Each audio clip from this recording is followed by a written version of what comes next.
ભૂગોળ વિષયક વ્યાખ્યાન શ્રેણીમાં આજે આપણે ક્લાસિફિકેશન ઓફ રોક્સ અને સોઇલ ફોર્મેશન એટલે કે ખડકોનું વર્ગીકરણ અને જમીન રચના વિશે વાત કરીશું. ખડક શબ્દ પ્રયોગ બહુ જાણીતો છે. સામાન્યમાં સામાન્ય માનવી પણ કહી શકે કે ખડક એટલે શું. એવું કંઈક જે નક્કર સપાટી ઉપર છે. એ અર્થ અને પારિભાષિક રીતે અભ્યાસીઓ માટેનો અર્થ થોડોક જુદો છે. આ ખડક એટલે શું એ સમજવા માટે એક બહુ વિશિષ્ટ પ્રક્રિયા થોડીક આપણે જાણકારી મેળવીએ. પૃથ્વીની સપાટી ઉપર 3 આવરણો છે. એક નક્કર જમીન જેના પર આપણે અત્યારે જીવી રહ્યા છીએ, રહી શકીએ છીએ, આપણા આવાસો બાંધ્યા, અવર જવર થઈ શકે છે. કઠણ જમીન ઉપર આપણે એને ઘન આવરણ કહીએ છીએ. ઘન આવરણ એટલા માટે કે પદાર્થો ઘન સ્વરૂપના છે. પદાર્થોના 3 સ્વરૂપ છે: ઘન, પ્રવાહી અને વાયુ. એમાંથી પૃથ્વીની સપાટી ઉપર 2 પ્રકારના પદાર્થો છે. ઘન પદાર્થો જેને આપણે ઘનાવરણ કહીએ, એમાં નક્કર જમીન, ભૂમિ સ્વરૂપો, ખીણો, પર્વતો, ઉચ્ચ પ્રદેશો વગેરે બધું આવી જાય. એ સમગ્રને આપણે ઘન આવરણ એટલા માટે કહીએ છીએ કે બધા જ પદાર્થો ઘન સ્વરૂપમાં છે. એમાં અત્યંત પોચી દેખાતી માટી મૃદુ શબ્દ છે. એને માટે મૃદાવરણ અગાઉ કહેવાતું, હવે એને માટે આપણે ઘનાવરણ શબ્દ વાપરીએ છીએ. એ મૃદુ શબ્દ નરમપણું સૂચવે છે. સખત ખડક એ નરમ ન હોય, પણ એ ઘન ચોક્કસ છે. તો માટી પણ ઘન પદાર્થ છે અને ખડક, નક્કર સખત ખડક પણ ઘન પદાર્થ છે.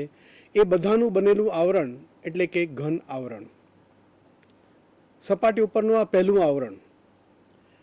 સપાટી ઉપરનું બીજું આવરણ એ પાણી પ્રદેશો. આપણી આસપાસ પાણી જુદા જુદા આકારમાં અને દેખાવમાં રહેલું છે. નાના મોટા તળાવો, ખાબોચિયાથી શરૂઆત કરીએ તો તળાવો, ખાબોચિયા, ત્યાર પછી નાના મોટા સરોવરો, નાની મોટી નદીઓ, અને તેથી આગળ વધીએ તો સાગરો અને મહાસાગરો. સમગ્ર સપાટી ઉપર આ પાણી ક્ષેત્રનું આવરણ લગભગ 75% જેવું થાય. 71% જેટલો વિસ્તાર મહાસાગરો દ્વારા રોકાયેલો છે. અને જમીનના અંદરના ભાગમાં, સપાટીની અંદર, સપાટી પાસે જે તળાવો, સરોવરો, નદીઓ વગેરે રહેલા છે, એ જળ સ્વરૂપોનો જો ઉમેરો કરીએ તો સપાટી ઉપર લગભગ 75% જેટલો વિસ્તાર પાણી દ્વારા છવાયેલો છે. આ આવરણને આપણે જલાવરણ કહીએ છીએ, જળનું આવરણ. તો પૃથ્વીની સપાટી ઉપરના આ 2 મહત્વના આવરણો, અને એ બંને આવરણની ઉપર પૃથ્વીની સપાટીથી લગભગ 1500 કિલોમીટર ઊંચાઈ સુધી રહેલું વાયુઓનો એક જથ્થો, આપણે એને વાત આવરણ કહીએ છીએ. વાત વાયુ, અનેક પ્રકારના વાયુઓ જુદા જુદા સંગ્રહાયેલા છે એની અંદર. અને સપાટીથી જેમ ઊંચી જાય તેમ તેમ વાયુનો જથ્થો, પ્રમાણ, એમની ઘનતા વગેરે બદલાતા જાય છે. એ સમગ્ર આવરણને આપણે વાતાવરણ તરીકે ઓળખીએ છીએ. તો પૃથ્વીની સપાટી ઉપરના આ જે 3 આવરણો, જોઈ ન શકાય છતાં અનુભવી શકાય એવું વાતાવરણ, અને જોઈ અને અનુભવી શકાય એવા જલાવરણ અને ખડકાવરણ અથવા તો ઘનાવરણ. તો નક્કર સપાટી ઉપર જે કંઈ આવેલું છે એ બધાને આપણે એક સામાન્ય નામ ઘન આવરણ તરીકે ઓળખીએ છીએ. અને આ ઘન આવરણમાં મુખ્ય બંધારણ ખડકોનું છે. તેથી એને ખડક આવરણ, રોક સ્ફિયર એવું પણ નામ આપવામાં આવ્યું છે. આ ઘન આવરણ અને એના ખડકો કઈ રીતે બન્યા એ પણ જાણી લેવું જરૂરી છે. પૃથ્વી જ્યારે છૂટી પડી ત્યારે અત્યારે જે છે એ સ્વરૂપમાં નહોતી. તે સમયે અત્યંત ગરમ ફરતો પદાર્થ, વાયુમય જથ્થો ધરાવતો પદાર્થ હતી. વાયુમય પદાર્થો જ્યારે કોઈ પણ આલંબન વગર ગતિમાં રહ્યા હોય, કારણ કે સૂર્યમાંથી છૂટી પડ્યા પછી સૂર્યની ગરમી અને સૂર્યની શક્તિ, ભ્રમણ શક્તિ એને ચાલુ મળી. તો એવી જ પરિસ્થિતિમાં સૂર્યમાંથી છૂટો પડેલો ભાગ, સૂર્ય એટલે તે વખતે નિહારિકા ગણાતું, અત્યારે એનો બાકી રહેલો ભાગ એ સૂર્ય. તો એ નિહારિકામાંથી છૂટી પડેલી પૃથ્વી ફરતી હોવાને કારણે પોતાની શક્તિ, પોતાની જે ગરમી છે, આંતરિક ગરમી ગુમાવતી ગયું. કોઈ પણ ફરતો પદાર્થ પોતાની શક્તિ ધીમે ધીમે ગુમાવતો જાય. અને ફરતો પદાર્થ હોય એટલે કેન્દ્રમાંથી બહારની બાજુ એનું બળ અને ગરમી બે નાશ પામતા જાય. પૃથ્વીનું કદ પ્રચંડ છે, આપણને ખબર છે. સપાટીથી લગભગ 4000 માઇલ ઊંડે સુધી એનું કેન્દ્ર ફેંકાયેલું છે. એ સપાટી અને કેન્દ્રની વચ્ચે રહેલા પદાર્થો જે શરૂઆતમાં વાયુમય હતા એ ધીમે ધીમે બાહ્ય ભાગેનો હવા સાથે સંસર્ગમાં આવતા પોતાની ગરમી ઝડપથી ગુમાવતા ગયા. અને જ્યારે પદાર્થ ગરમી ગુમાવે ત્યારે જે પ્રક્રિયા થાય એને આપણે ઘનીભવન કહીએ છીએ. જો વાયુ સ્વરૂપ પદાર્થો હોય તો એનું પ્રથમ રૂપાંતરણ જળ સ્વરૂપમાં થાય, અને જળ સ્વરૂપમાં હોય તો પણ એનું જો રૂપાંતરણ ગરમી ગુમાવવાને કારણે ધીમે ધીમે બરફમાં થાય. હવામાં રહેલી વરાળ આપણે પીવામાં ઉપયોગમાં લઈએ છીએ તે પાણી અને બરફ, આ ત્રણ એક જ પદાર્થના જુદા જુદા સ્વરૂપ છે.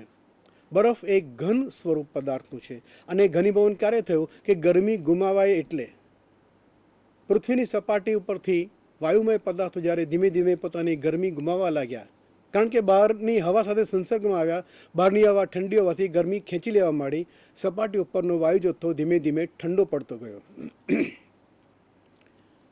આ ઠંડો પડતો પદાર્થ ધીમે ધીમે સંકોચાતો ગયો અને નક્કર સ્વરૂપ ધારણ કરતો ગયો.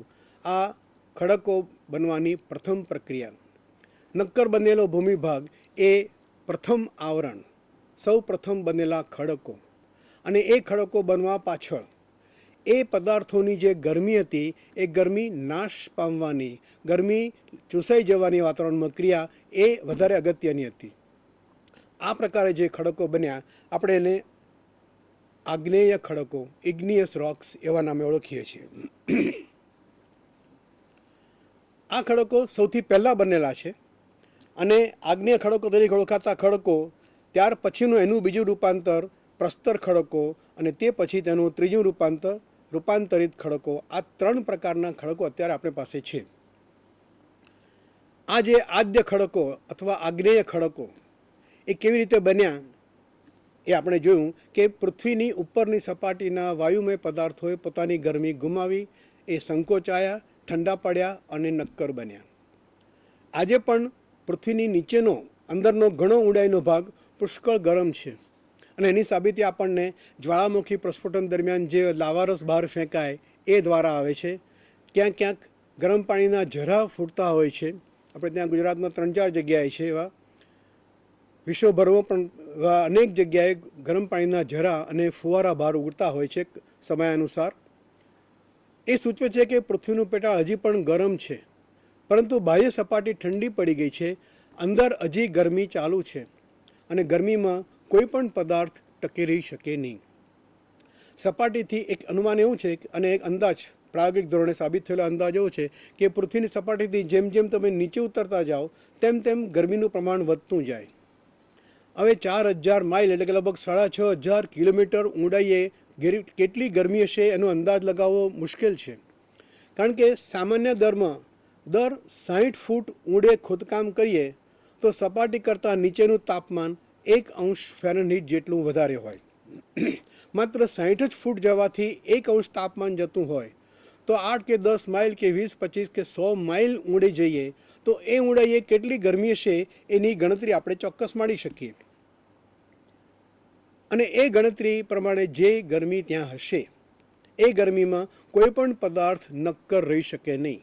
એ ગરમીને કારણે ઊંડે આવેલા પદાર્થો ધીમે ધીમે પીગળવા માંડે છે, અરસપરસ ઓગળી જાય છે, અને જેને આપણે લાવારસ કહીએ છીએ એ લાવારસનું ફોર્મેશન, એની રચના તૈયાર થઈ જાય છે. આ લાવારસ મેગ્મા અર્ધપ્રવાહી હોય છે, પાણીની જેમ સરળતાથી વહી જાય એવો નહીં, પરંતુ બહુ જ ધીમી ધીમી ગતિએ એનું હલનચલન, એની ગતિશીલતા બહુ જ ધીમી હોય. પ્રવાહીપણું આવે એટલે એ સહેજ એની ઘનતા ઓછી થાય. ઘનતા ઓછી થાય એટલે ધીમે ધીમે સપાટી તરફ આવે, કારણ કે ઉપરના ભારે પદાર્થો એના પર જોર કરે, એ લાવારસ ખેંચાઈને ઉપર આવે અને પછી સપાટી તરફ આવતો જાય. આ સપાટી તરફ આવતા દરમિયાન એ લાવારસ વિવિધ સ્થળે કાં તો ક્યાંક પોલાણો હોય એમાં ભરાઈ જાય અને પછી ત્યાંથી આગળ વધી શકે નહીં, અથવા તો પોલાણોને તોડીને પણ ધીમે ધીમે ધીમે સપાટી તરફ આગળ જતો જાય. કાળક્રમે આ લાવારસની ગરમી નાશ પામવાથી એ વિવિધ સ્થળે ઠરી જાય, સ્થગિત થઈ જાય, સ્થિર થાય, અને પરિણામે એનું લાવારસ એટલે કે અર્ધપ્રવાહી સ્થિતિમાંથી સંપૂર્ણ સખત ખડકોમાં રૂપાંતરણ થઈ જાય. આ જે ખડકો બન્યા એની રચવાની ક્રિયામાં લાવારસની ગરમી ગુમાવવાની જે પ્રક્રિયા છે એ મહત્ત્વની છે અને એ કયા સ્થાન પ્રમાણે બદલાય છે, લાવારસ કયા સ્થળે ઠરી ગયો છે એ ઉપરથી આગ્નેય ખડકોના પેટા પ્રકાર પડે છે. આપણે એક આકૃતિ જોઈએ.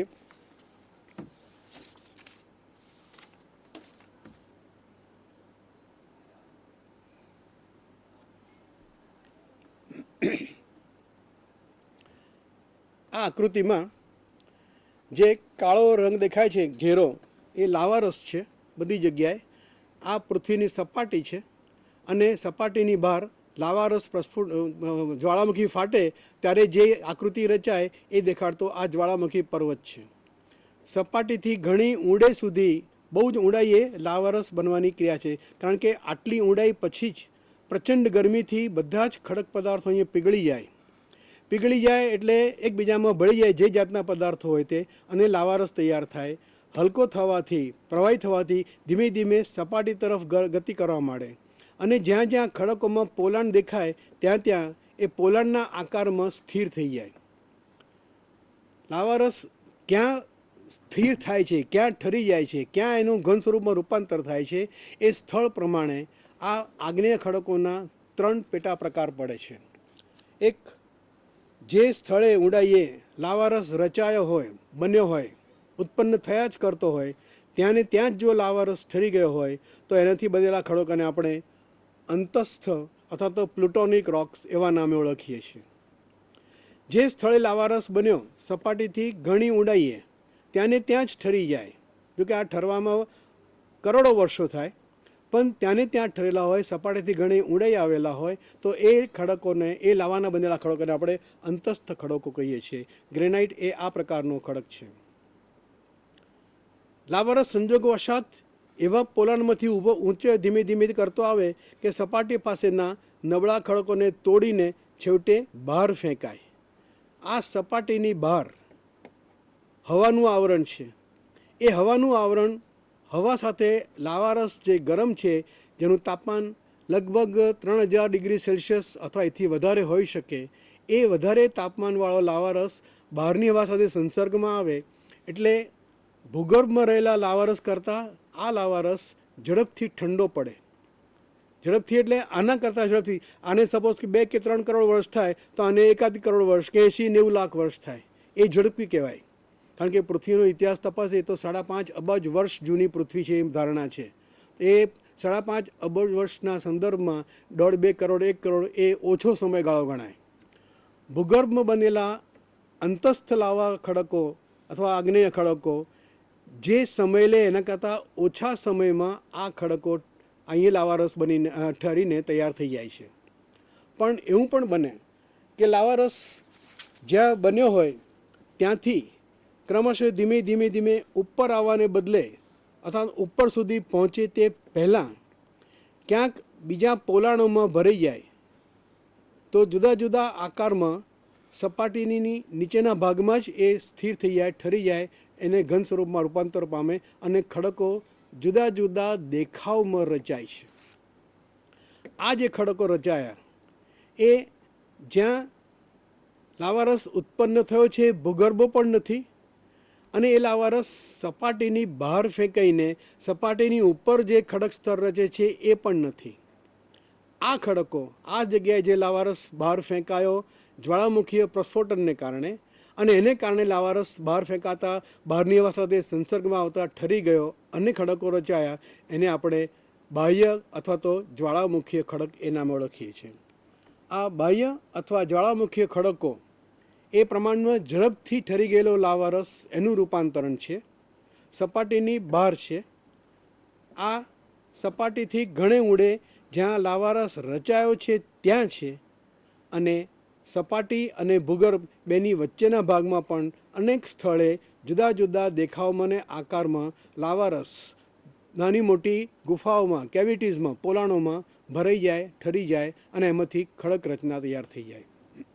આ જે ખડક રચના છે જુદા જુદા દેખાવની, એને જુદા જુદા નામે ઓળખવામાં આવે છે. જેમ કે અહીં લગભગ સીધો પટ્ટો છે દોરેલો. હકીકતમાં ભૂગર્ભમાં હવો બરાબર લંબાઈ પહોળાઈ સરખે સમાંતર એવા લંબચોરસ આકારમાં ઠરતો હોતો નથી, પરંતુ પહોળાઈ ઓછી અને લંબાઈ ઘણી વધારે એવા જમીન ઉપર સમાંતર મૂકેલા દેખાવ હોય એવા આકારમાં જ્યારે લાવારસ ઠરી જાય મધ્ય ભાગમાં, મધ્યસ્થ ખડકો છે, તો એવા દેખાવને આપણે સીલ એવા નામે ઓળખીએ છીએ. તો આ એક સીલ પ્રકારનો આગ્નેય ખડક છે, આગ્નેય મધ્યસ્થ ખડક. આ પણ એનું બીજું ઉદાહરણ છે. આ અન્ય પ્રકારના ખડકો છે જેમાં હજી લાવારસ ભળેલો હોઈ પણ શકે, છૂટો છવાયો ન પણ હોઈ શકે.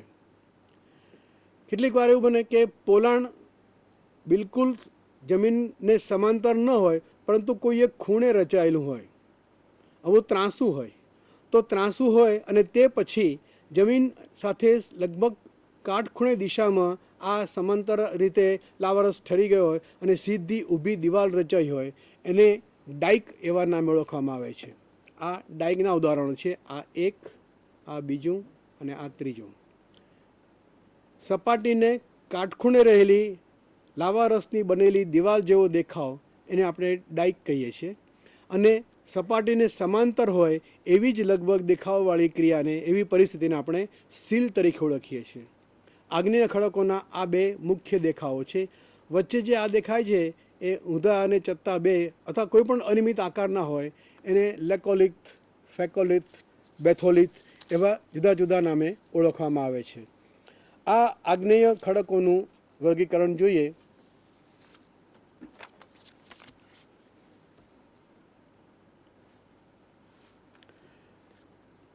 લાવારસના બનવાથી અગ્નિકૃત ખડકો બને. અગ્નિકૃત પહેલા શબ્દ વપરાતો, હવે આપણે આગ્નેય કહીએ છીએ.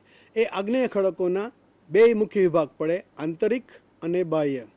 આંતરિકમાં હમણાં આપણે આગળ આકૃતિમાં જોયું તેમ સૌથી નીચે જ્યાં લાવારસ બન્યો છે ત્યાં, અને લાવારસ બનવાના સ્થળ અને સપાટીની વચ્ચેનું સ્થળ એ મધ્યસ્થ પ્રકારના. જે લાવારસ સપાટીની બહાર ફેંકાય એ કાં તો વિસ્ફોટિત રીતે હોય